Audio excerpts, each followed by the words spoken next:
Reynard the Fox by David R. Witanowski. Narrated by Brian Morey. Chapter 1.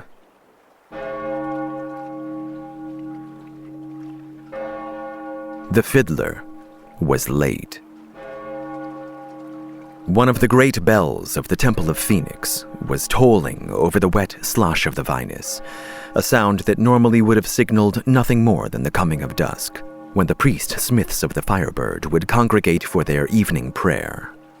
But on this particular night, it also marked the hour that had been appointed for Lord Chanticleer's masked ball, and the dull worry that churned within the guts of his chief steward doubled in intensity as he anticipated the explosive anger of his master.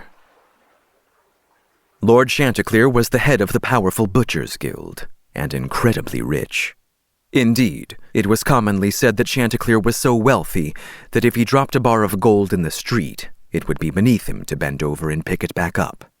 A man so rich expects to get what he wants, and woe to the servant who fails to deliver. And, save for gold, there was nothing that Lord Chanticleer loved so much as music.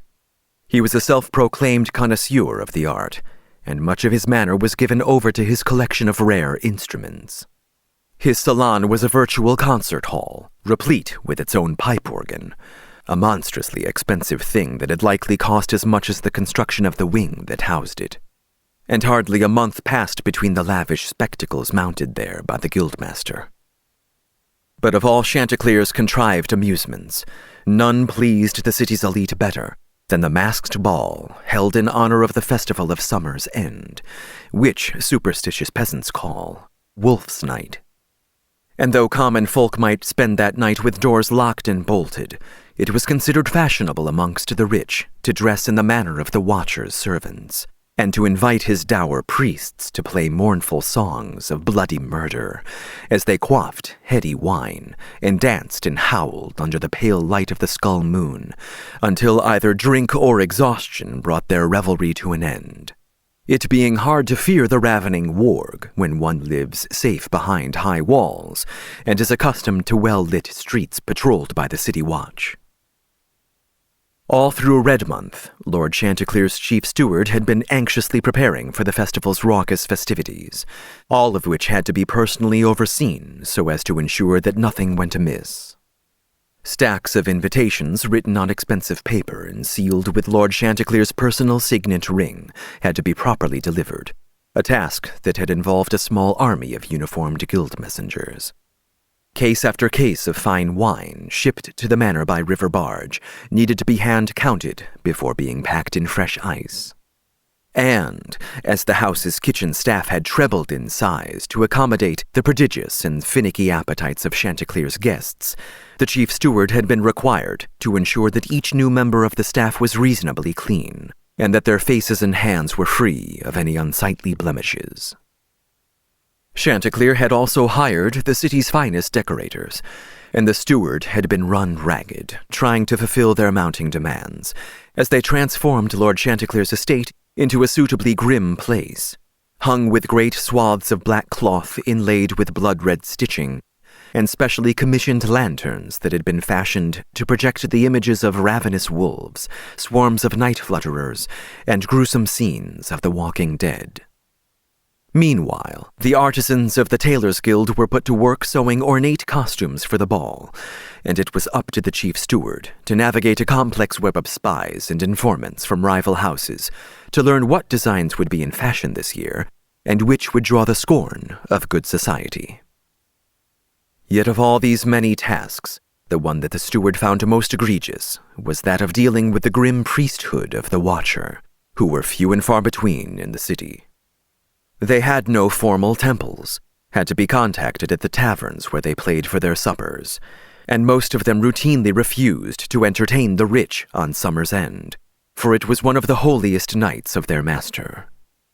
But still, Lord Chanticleer had ordered that 4 of these priests should be present every year at his ball, in order that they might form a morbid string quartet. And the chief steward had taken great pains to ensure that this year was no different.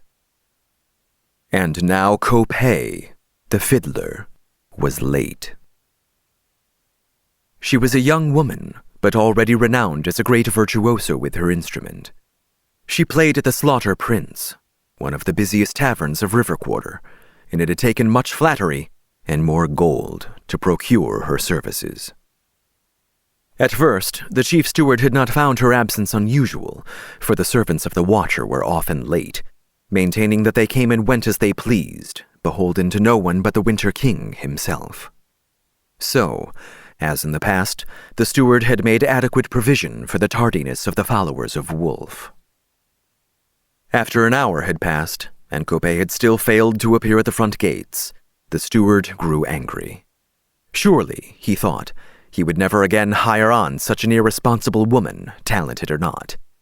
What a bother her lateness would cause amongst the other priests of the Watcher, who had no fiddle player with whom to rehearse. But when it became obvious that Copé might not make her appearance until shortly before the fall of darkness, the steward began to worry.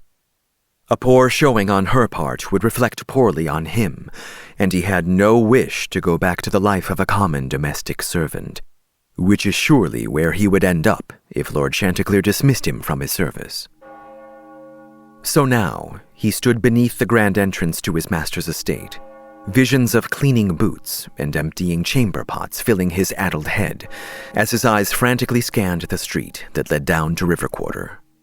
All the while, a steady stream of servants came and went, forced to trek to the front of the house to keep him abreast of the situation inside the manor. He silently thanked the Firebird that Lord Chanticleer was currently engaged with his tailors, who were even now applying the finishing touches to his elaborate costume. Then, the last ringing temple bell grew hush, and the steward could see the first guests coming up the promenade towards him. Lord and Lady Rosat, each of them carried in a silk-bedecked litter, preceded by the great banner of the Carpenters' Guild. Very soon, the wide avenue before him would be crowded with the servants and followers of the rich and powerful, and the masked revel would begin.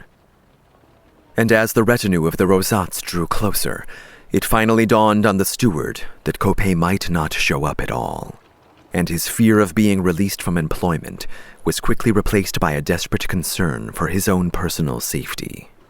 Such a gaffe at the ball would prove incredibly embarrassing for Lord Chanticleer, who had never been known for his forgiving nature.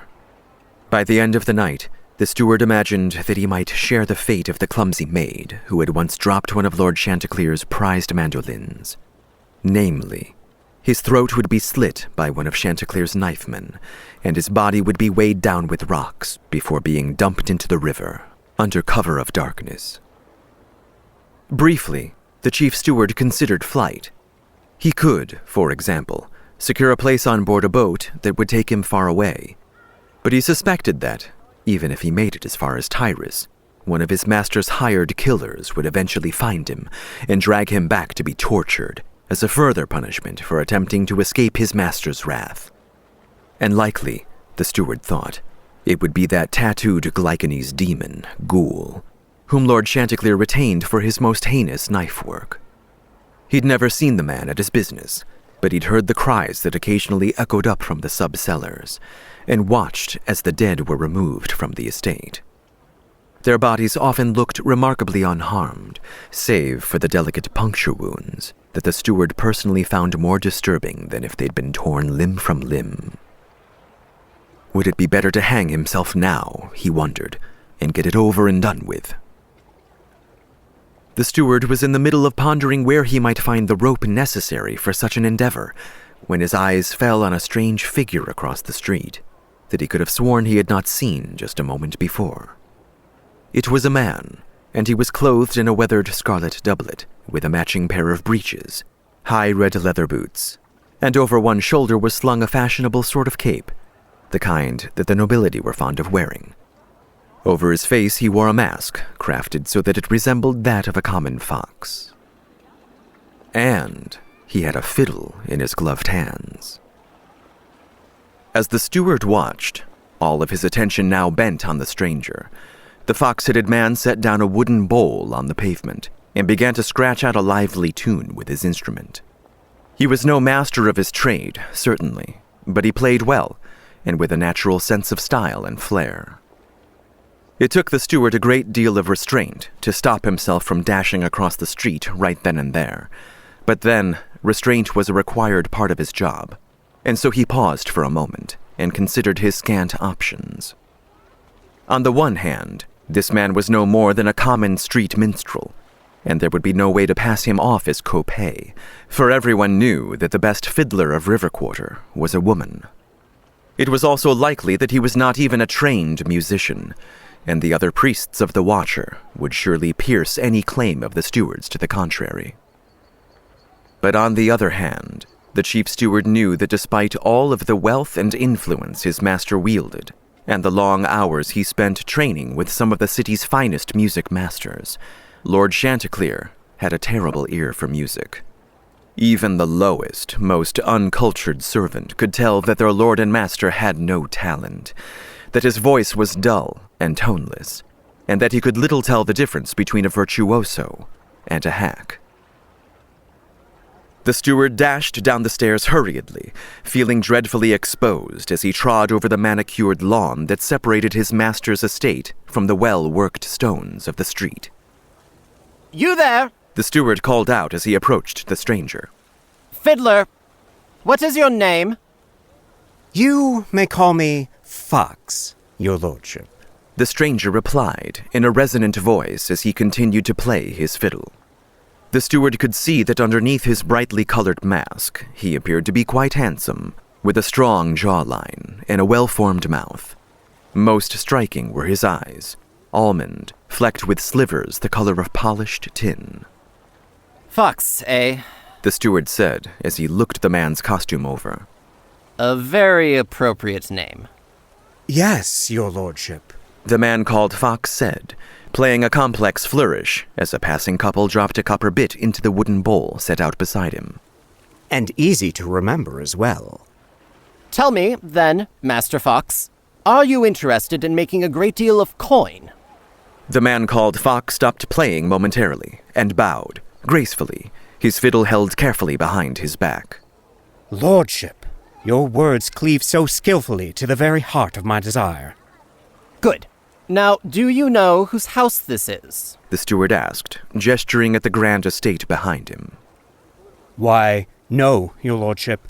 I must confess that I do not." "It is the house of Lord Chanticleer, and, as luck would have it, he has need of another fiddler for his grand ball this evening." Fox's face blanched at the mention of the powerful guildmaster's name. "You honor me, sir," Fox said. "but I fear you overestimate my ability. I am but a mere street musician. Surely one as noble and wealthy as Lord Chanticleer could afford a far better fiddler than I."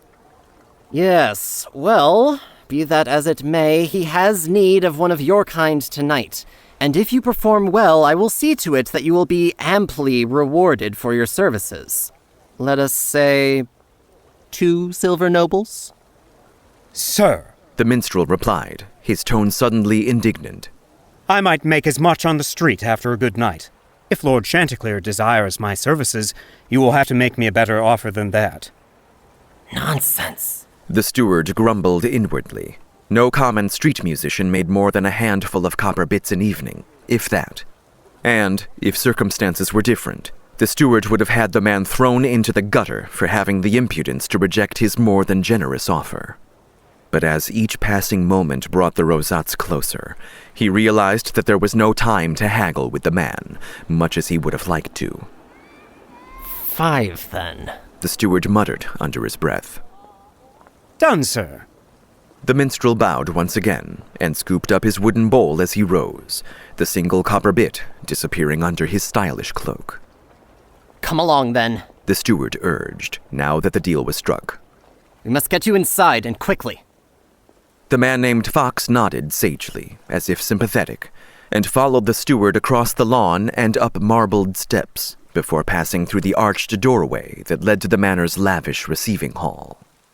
Already a number of lesser servants had noticed the steward's momentary absence, and now they converged on him en masse with concerns and questions. With a series of threatening gestures and harsh words, he pressed his way through the throng until they were given enough room to push onwards into the manor. The steward led the fiddler through room after room until they came at last to the rear of the estate. A lush garden grew there, whose stone pathways and white marble benches were situated to overlook the Vinus as it wound its way through the heart of the city. A wall of mortared stone, crowned with sharpened iron barbs, separated the green from the canal, broken only by a wide gate that led to the wooden dock that housed Lord Chanticleer's personal barge. In the midst of the garden stood a wooden gazebo painted brilliantly in colors of crimson and emerald, within which lounged the hired priests of the Watcher, who were chatting with each other as they tuned their instruments and sipped out of bottles of wine that had been provided for them. The chief steward nodded to himself in silent approval of their ceremonial dress, which his master had expressly ordered.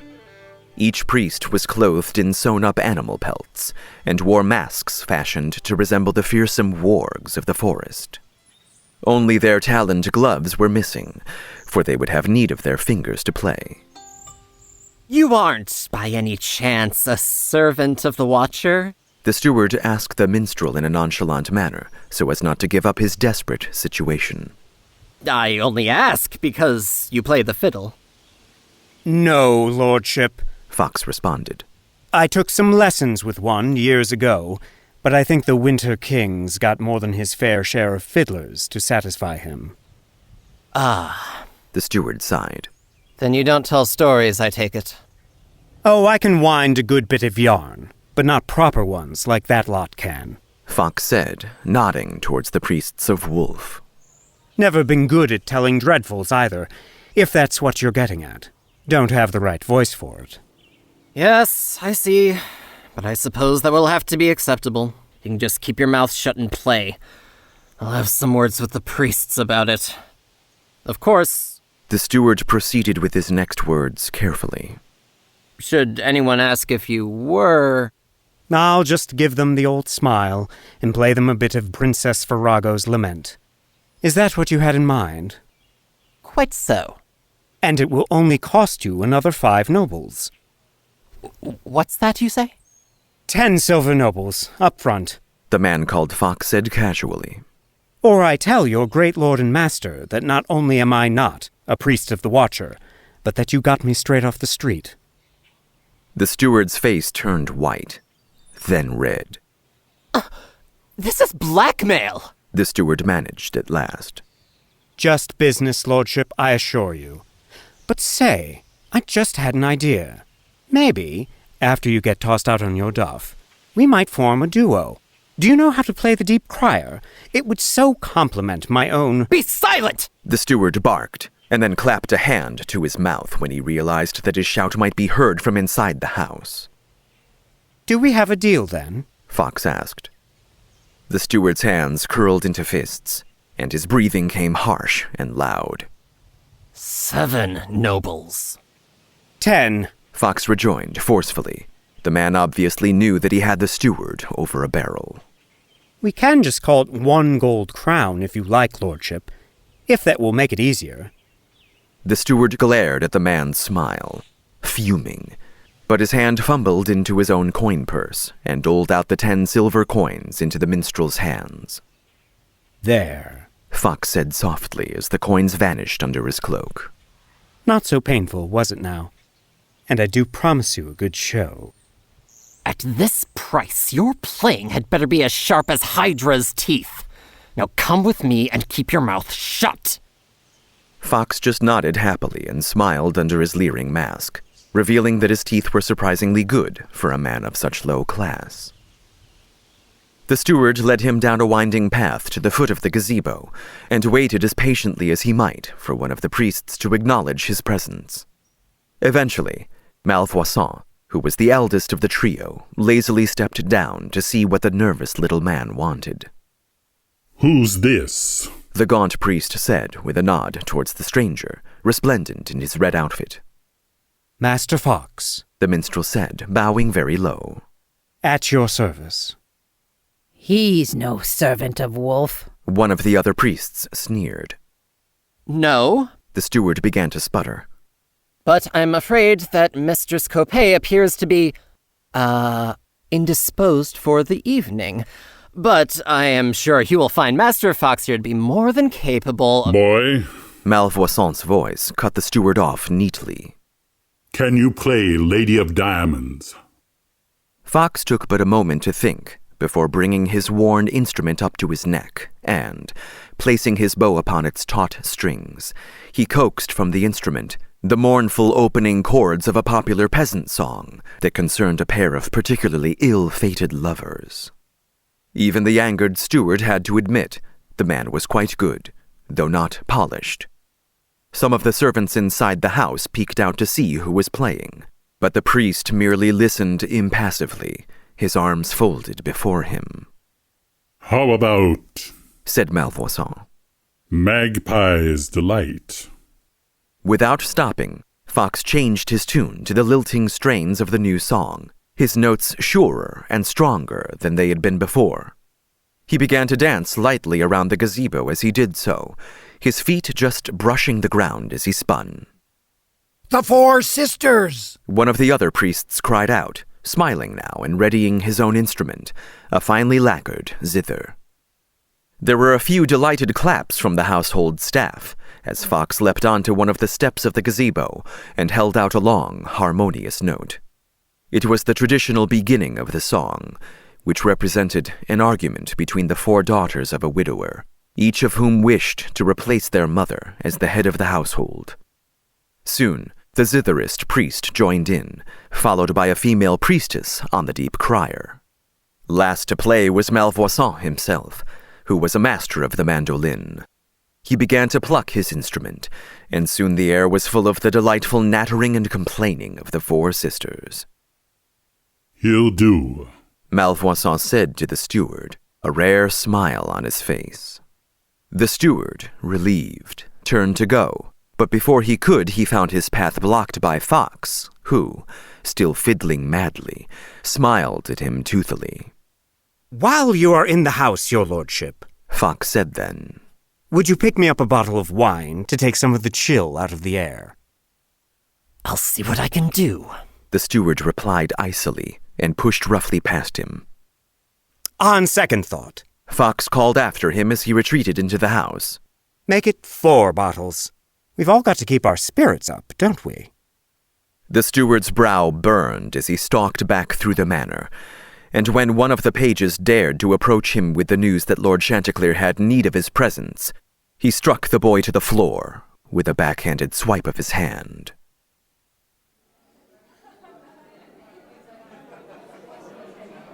Maxon, Lord Chanticleer said, in a low voice that could scarcely be heard over the din of the masked men and women all around them.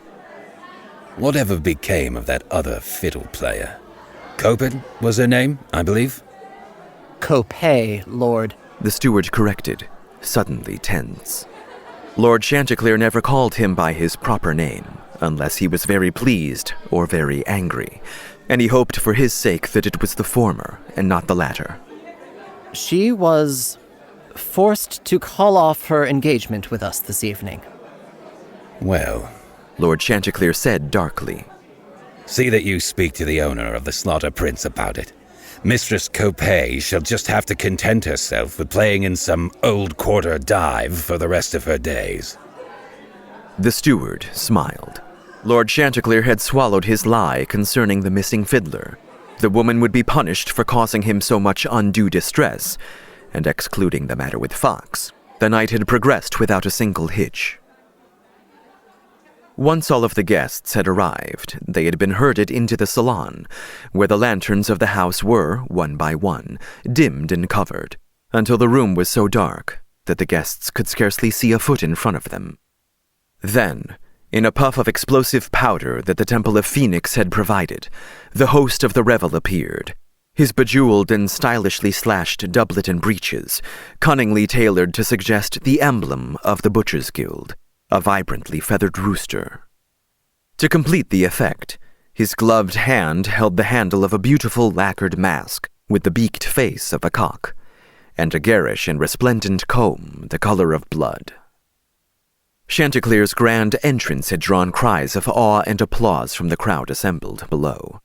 Of course, these reactions had been carefully rehearsed in advance, since every guest at the ball who was worth anything had long since learned of Lord Chanticleer's plans and had come dressed in similar fashion.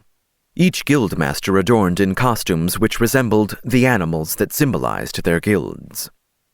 Lord Belin, of the Weavers' Guild, for instance, carried a mask of a horned ram's head, and his costume was constructed out of heavily bleached wool. While Lord and Lady Rosatte's silvery gray outfits were each equipped with a long tail made of expensive fur, so that they resembled a mated pair of squirrels.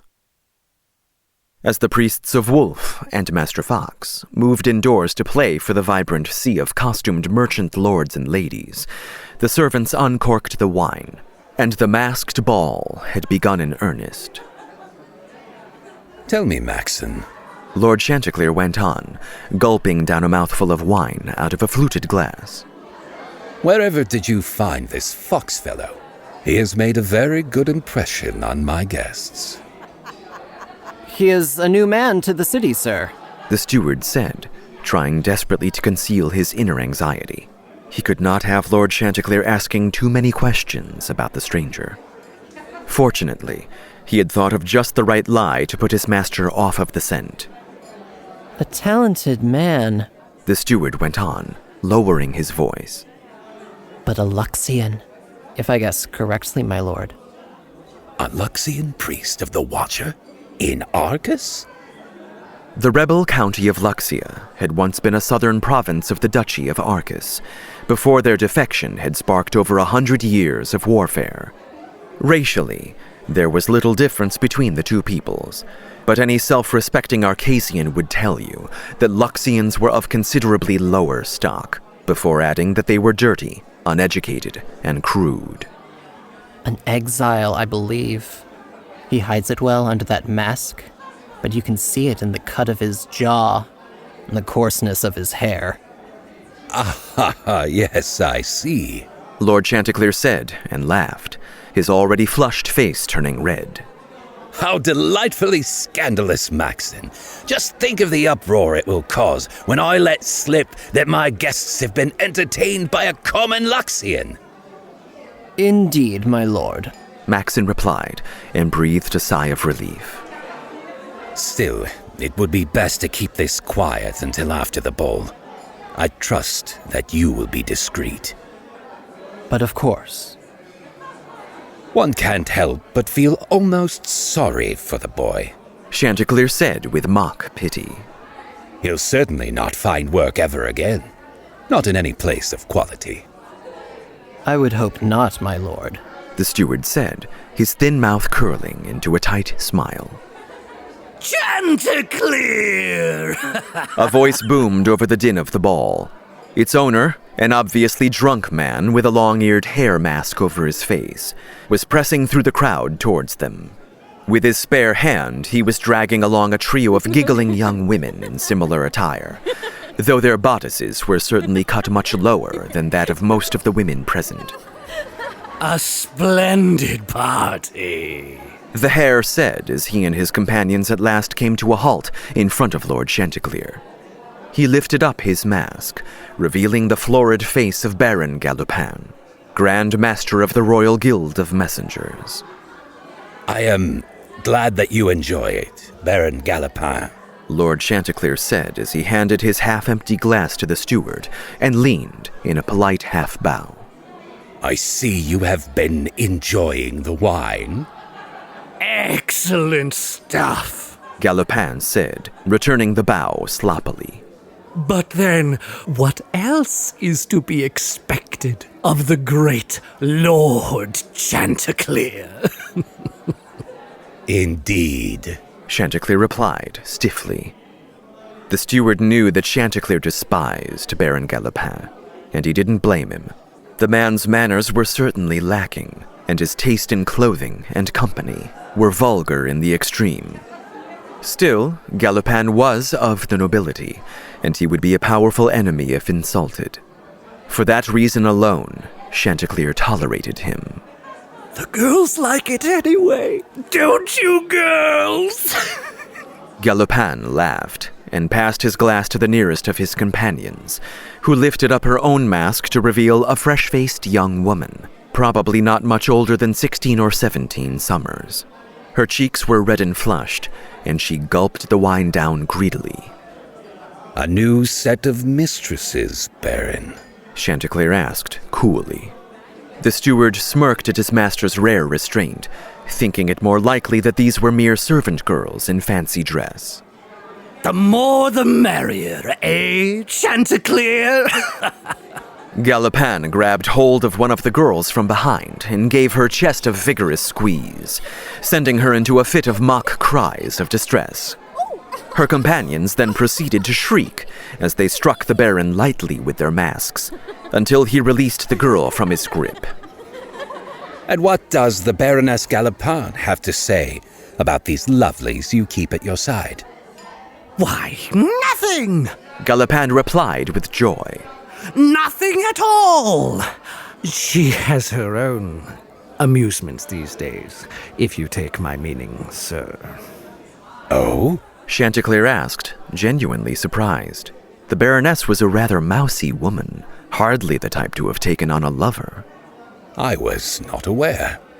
Yes, some young man, Balans or Melange or something like that. Never met him myself, but when I do, I'll be sure to shake his hand. He's kept her wonderfully occupied lately. Galopin's female escorts laughed as he took another playful swipe at one of them. Then she did not bring her own companion, then? Oh, I'm afraid not. She told me she had grown too weary of public functions to attend this evening's festivities, so I suspect she's got the poor man shut up with her somewhere private. Another time, then, perhaps. Of course! Galopin shouted. Why, you must promise to come hunting with me, Chanticleer. That is, if you can ever drag yourself out of your quaint little music hall. Galopin laughed uproariously, and the steward could feel his master's ire rise considerably. I will have to check with my chief steward and see if I can spare an afternoon. But Chanticleer, all this talk about my wife reminds me. Galopin stepped closer to the master of the Butcher's Guild, and the chief steward could smell the sweat as it rolled off of the man's face. She tells me that you have recently purchased a new instrument. I can't remember its name, but she said it was something very valuable. Do I miss my guess? Ah, yes. Chanticleer said, and he took a step away from the drunken noble, his foul mood brightening considerably now that he had an opportunity to brag. A very rare violin, and very old. It is one of the few made by the famed master Kasha of Ariok. It is truly a one-of-a-kind piece. And which one of these is it? Galopin asked, pointing to one of the hundreds of instruments securely hung from the walls. Chanticleer laughed softly. My good Baron, you do not think that I would keep such an item out in plain sight. No, my lord. The kasha I keep in a private display case safely out of the reach of my own staff. Only myself and my chief steward here have the keys that allow access to it. And might I see it? Galopin asked thickly, his attention already wandering towards the posterior of one of his escorts. Perhaps I may host a private showing in a month or two, Chanticleer said, obviously ready to be rid of the boorish noble. I do not like it to be touched unnecessarily. Oh, do come along, my lord. One of the Baron's escorts whined adorably. This talk of instruments is so boring. Yes! Another added, grabbing hold of the drunken Galopin.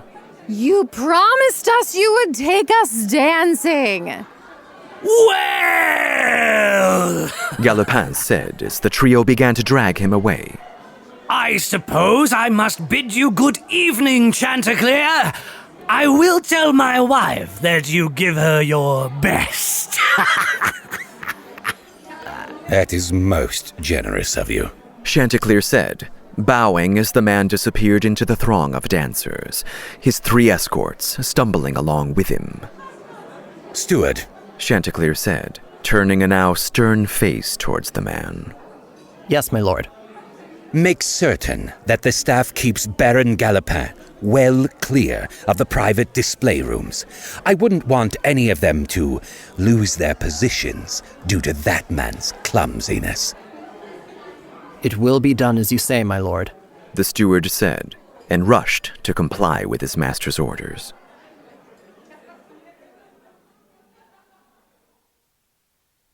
The skull moon had nearly sunk below the horizon when the last group of drunken lords and ladies finally left the manor, still clinging to bottles of liquor and filling the dark streets with their shrill laughter. Their burly house guards followed at a respectful distance, their hands ready on their swords in case any fool should choose this moment to molest their employers. The steward watched them go and breathed more easily now that the party was over. The first to leave had been the more genteel of the guild masters, who no doubt grew tired of the night's exuberant decadence. Next had gone those who had passed out from inebriation, along with those who wished to consummate a romantic assignation. Last went the priests of the Watcher, leading the majority of the remaining guests to terrorize the city with them. Lord Chanticleer himself had long since retired for the night, excusing himself so that he might meet more privately with the Lady Pertelotte, who was currently his favorite mistress. So the house was left to the servants, who were expected to clear away the considerable mess of the ball by morning. It would be exhausting work, but one of the many benefits Maxon enjoyed as chief steward was the freedom to delegate hard physical labor to the lesser staff. His bed awaited him, and perhaps, he thought smugly to himself as he began to loosen his silk cravat, he would call for one of the maids to help warm it. He had just begun to close the front door to the manor, when he suddenly found himself on the floor, having been bowled over by a besotted guest wearing an enormous plumed hat. Now he, the guest, and the ridiculous hat lay in a heap on the marble floor. I say! The pot-bellied man complained in a thick but cultured voice as he struggled to rise, his hands rudely pushing against the steward. Do watch where you are going, idiot! The man had apparently lost his mask, and his young face was streaked with makeup that he had obviously sweated off during the ball. The steward did not recognize the guest, who must have collapsed during the party somewhere out of sight, perhaps underneath a table in one of the house's drawing rooms. But Maxon bit his tongue anyway.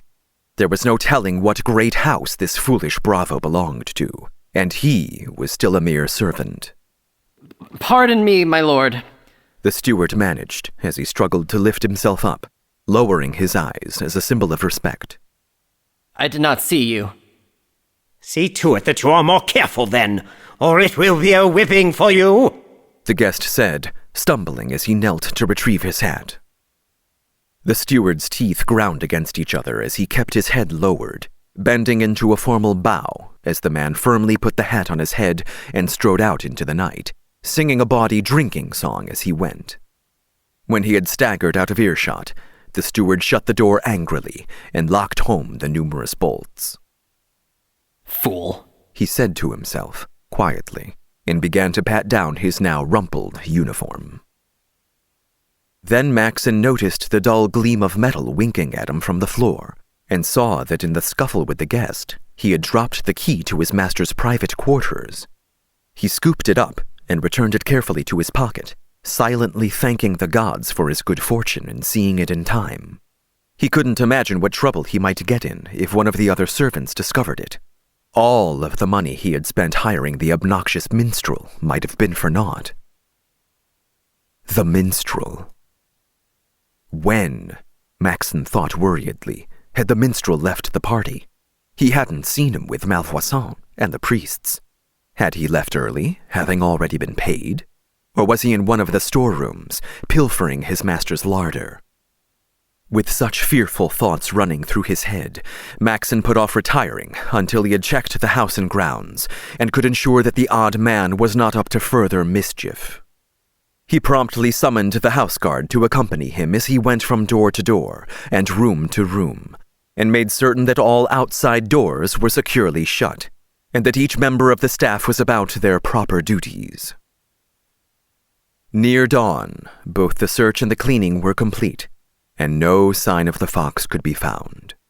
Maxon, exhausted, changed into his nightshirt and climbed into his bed, placing his right arm over his tired eyes, and resolving to catch a few hours of sleep before his master had need of him again. A sharp rapping at his door woke him with a start, and he bashed his knee on his bedpost as he raced to answer the door, his heart pounding. What time was it? Had the servant boys let him oversleep? Who was it pounding so harshly on his door? He opened it and saw the page that he had struck the night before.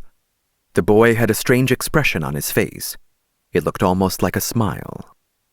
What is it? Maxon snapped. Lord Chanticleer requests your immediate presence, the page said. Already? But I am not yet dressed. Why didn't the servants wake me?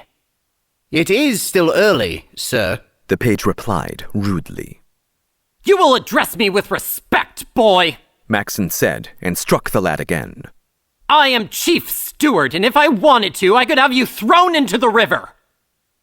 Yes, sir, the page said, his freshly bloodied lips curling again into a smirk.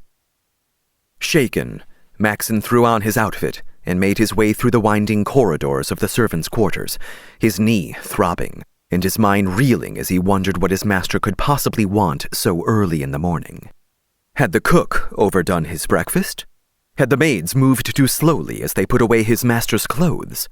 Perhaps the master was sick and had need of the priestesses of Sphinx. A crowd of servants was huddled around the door that led to Chanticleer's private quarters, and, as Maxon passed them, he noticed that more than a few of them shared the smug expression of the page. My lord? The steward said as he entered the room that displayed his master's musical treasures. How may I assist you this morning? Ah, Maxon, Lord Chanticleer replied. I suppose you might start the day by explaining this to me. Lord Chanticleer drew the steward's attention to the glass display case that sat at the center of the room. Within it were a number of expensive instruments, but near the top of the case was a place reserved for Chanticleer's latest and most prized possession, the Kasha violin.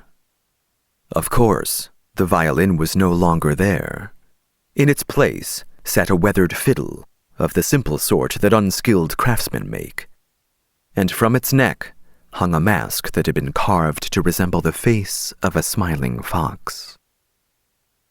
And Maxon knew then, as sure as he knew that he would find himself beneath ghouls' cruel knives before the day was out, that the man who had called himself Fox had been no minstrel, as his appearance had suggested. He was a thief.